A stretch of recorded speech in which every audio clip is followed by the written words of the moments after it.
बैगन ले लो।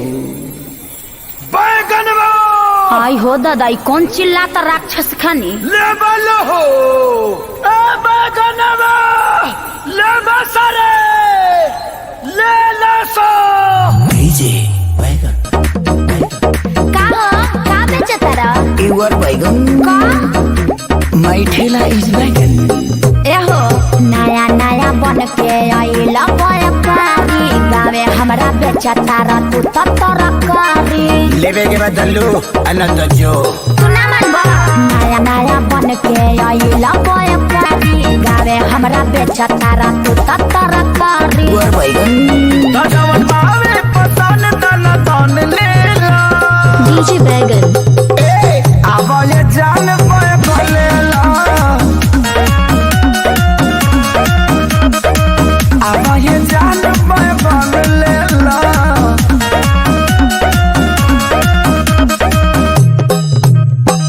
कैसे बा? लमका गोलका लमका 3 रुपया, आ गोलका वो 3 रुपया। काड़ा लमका की गोलका लमका कोड़ार में से, आ गोलका वो कोड़ार। फायदा करी। लमका की गोलका लमका भरपूर, आ गोलका वो भरपूर। ई पाकी कैसे?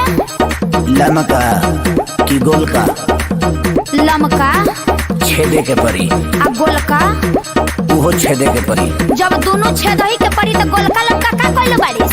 इवर बैगन डीजे बैगन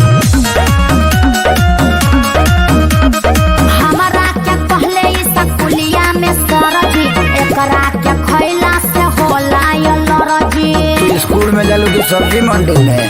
डीजे बैगन अरे खैला से करक के बाला होला, ए जाने साजो में दिना ना होला। पूरा ठेला बा भरल जवान ले ला। डीजे बैगन आवाज धान बैगन ले ला। हाँ, आवाज जान बैगन ले ला।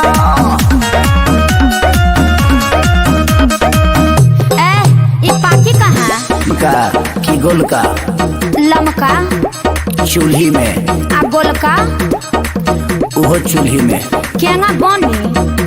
लमका की गोलका लमका ओकर पपरी छीले के पड़ेला, आ गोलका ओकरो छीले के पड़ेला।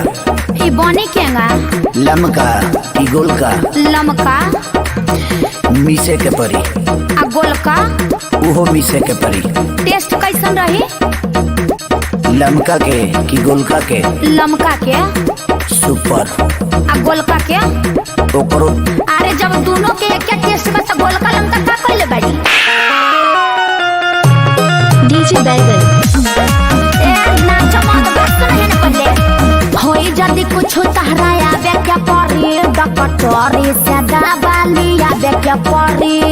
लमका की गोलका डीजे बैगन अरे बहनी बना के तू खुश कदम ना तो पगलई है खेसारी पवन। साचे कहिले कुदर जान ले लो। डीजे बैगन आवाज धान बैगन ले लो। अरे शक्ति है। आवाज धान बैगन ले लो।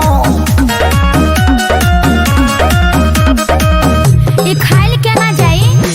लमका की गोलका लमका मुंह से, आ गोलका वो मुंह से। आगे मार के तो दोनों मुंह से खाई के बता पगल होइले बा। आवाज धान बैगन ले लो। डीजे बैगन हाँ, आवाज जान बैगन ले लो। ना लेबू तो जाता नहीं दूसरा गाँव। डीजे बैगन